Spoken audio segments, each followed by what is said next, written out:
bagaimana caranya kita ini memiliki pernikahan yang solid. Nah, kita mulai dari fondasi pada bagian yang paling mendasar ya. Kadang-kadang kita bicara komunikasi, kadang-kadang kita bicara mengenai hal-hal yang ringan. Nah, malam ini saya ingin bicara hal-hal yang mendasar ya, mendasar sekali, hal yang fundamental karena ini fondasi. Nah, fondasi itu selalu menentukan bangunan yang di atasnya. Kalau fondasi rapuh, fondasi tidak kuat, itu biasanya bangunan yang di atasnya itu tidak kuat dan juga miring dan kemudian juga retak-retak dan sebagainya. Yang pertama adalah kita bicara mengenai komitmen. Ya, kita harus bicarakan mengenai komitmen. Sebetulnya, komitmenku terhadap istriku itu apa? Ya, komitmenku terhadap suamiku itu apa? Jangan hanya begini nih. Kita tidak punya komitmen yang jelas, lalu ya ada konflik kita reaktif, ada ini kita reaktif. Kita tidak punya platform yang jelas, kita tidak punya jalur yang jelas. Nah, komitmen yang pertama adalah komitmen mengenai cinta.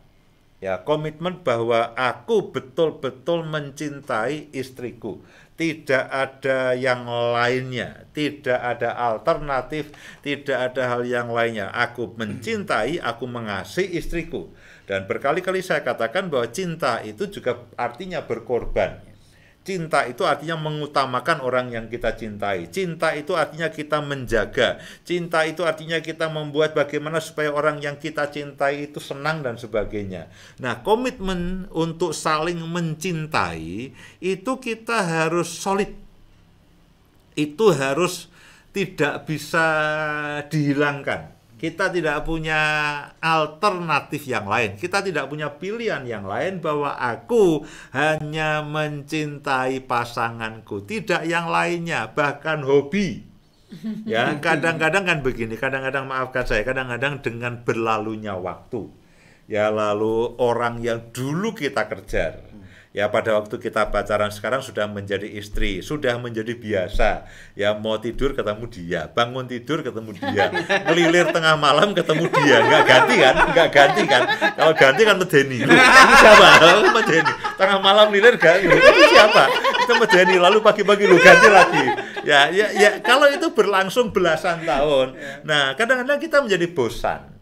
Lalu kita sudah tidak lagi komitmen cinta itu tidak terjaga, tidak terarah. Kita ya sudahlah ya kamu ya sudah begini ya kamu lagi pagi siang malam kamu lagi. Lalu kita perlakukan pasangan kita menjadi seadanya.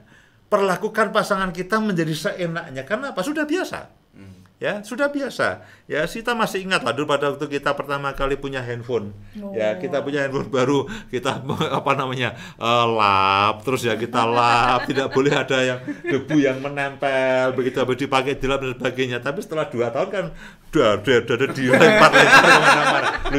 Loh iya kan? Kita kan kalau pertama 2-3 hari, 2-3 minggu kita kan hati-hati kita pegang itu sampai aduh, ya tapi begitu udah 2 bulan, apalagi setahun kan kita taruh aja kemana, serak, ya barat seperti ini. Ya karena udah biasa. Nah, kadang-kadang itu terjadi dengan pasangan kita. Ya, itu terjadi dengan pasangan kita. Ya, dulu kalau kita pas pacaran atau awal-awal itu mau jatuh ditampani. Ya, kita dilosor di bawahnya supaya jatuhnya kena kita. Kalau sekarang jatuh biarin aja. Habis jatuh dimarahi, matamu di mana? Itu ada batu kamu tendang-tendang sendiri. Ya, kalau dulu batunya ditendang, sekarang matamu di mana? Nah, dulu kita hujan kita payungi, ya toh. Sekarang hujan ya sudahlah, hujan-hujan aja. Nah, hujan air aja kok. Hujan air takut. Nah, jadi Bapak Ibu sekalian, kadang-kadang dengan berlalunya waktu, komitmen cinta kita. Padahal cinta itu kan fondasi paling kokoh. Cinta itu berarti berkorban. Cinta itu berarti menyenangkan orang yang kita cintai. Cinta itu berarti kita melindungi. Cinta itu berarti kita betul-betul fokus memperhatikan apa yang menjadi kebutuhannya. Nah, kalau itu kita lakukan terus, konflik itu begini. Konflik itu kita tidak sempat. Ya. Hal-hal yang menyebabkan konflik karena kita mencintai itu akan tereliminir dengan sendirinya, itu akan tertekan dengan sendirinya. Tapi kalau cinta kita itu ya mungkin secara logika kita Aku mencintai, tapi secara tindakan, secara perasaan, secara tingkah laku itu tidak terwujud. Nah, kalau itu terwujud, itu akan ada banyak potensi-potensi konflik itu yang tidak bisa muncul. Ya, kalau kita mencintai istri kita, pasangan kita, kalau mencintai berarti berkorban, berarti memahami. Lu katakanlah lalu pasangan kita itu khilaf. Dia lupa, berjanji lupa. Tapi karena kita mencintai, oh tidak apa-apa, aku paham. Ya, bahwa mungkin kamu punya beban pikiran, tidak apa-apa. Karena mencintai. Cintanya itu masih menggelora, cintanya itu masih hidup, masih menyala. Tapi kalau misalkan lalu cintanya itu sudah hilang, sudah bawaannya curiga, ya janji mau belikan martabak lupa, ya toh, marah, enggak semalaman marah, kamu mesti belikan yang lainnya, orang lain yang kamu belikan, kamu memang tidak sayang sama aku, ini kamu martabak aja kamu lupa. Lu masalah martabak, yaitu semalaman bisa pisah ranjang. Hanya karena martabak. Nah itu kan karena begini. Jadi akhirnya karena lupa beli martabak, lalu meledaklah. Karena apa? Cinta sudah luntur. Cinta sudah menipis, pengertian tidak ada, penerimaan tidak ada, permakluman tidak ada. Ya, lalu kasih itu sudah tidak bisa dirasakan. Nah, tapi kalau kita punya cinta itu banyak hal-hal kekurangan dari suami istri kita. Itu jadi tidak mempan. Karena lebih besar cinta kita kepada dia daripada kelalaiannya. Daripada dia lupa melakukan sesuatu, daripada misalkan dia ngomong sedikit kasar. Tapi karena kita cinta, itu tidak berarti. Nah, ada banyak hal yang sebelumnya itu berpotensi konflik, tapi karena kita ini mencintai akan pasangan kita, ini tidak menjadi konflik. Sebaliknya, kalau cinta kita itu menipis, semua hal ini, ketidakberesan-beresan kecil ini, itu menjadi potensi konflik.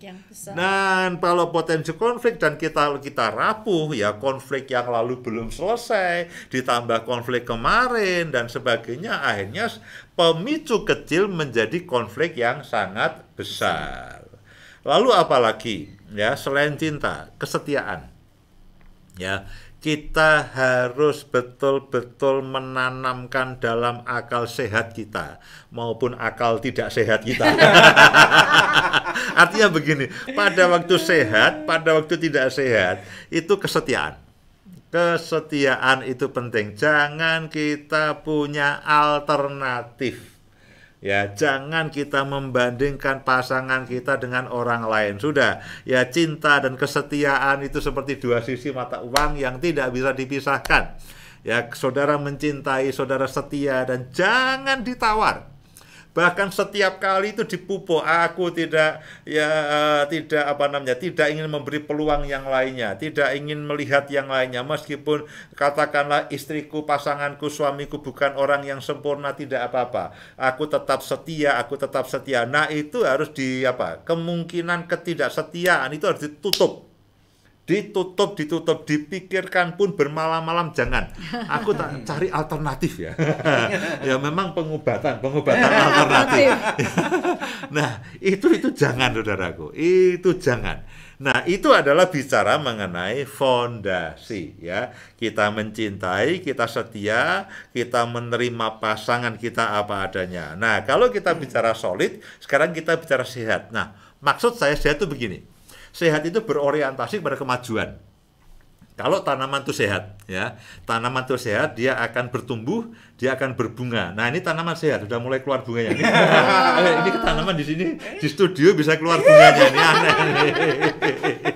Ini keluar bunganya, ya. Cara yang melihat itu berarti ada keluar bunganya. Nah, jadi yang sehat itu maksudnya begini. Sehat itu artinya pernikahan itu bertumbuh. Pernikahan itu bertumbuh dan semakin tambah usia, itu harusnya semakin kokoh, semakin kuat ya. Pohon semakin lama umurnya semakin besar, semakin kokoh, daunnya semakin banyak, buahnya semakin banyak, akarnya menghunjam ke dalam semakin lebar dan sebagainya. Nah, tapi tidak jarang lalu pernikahan itu lama-lama semakin rapuh dan semakin kurus.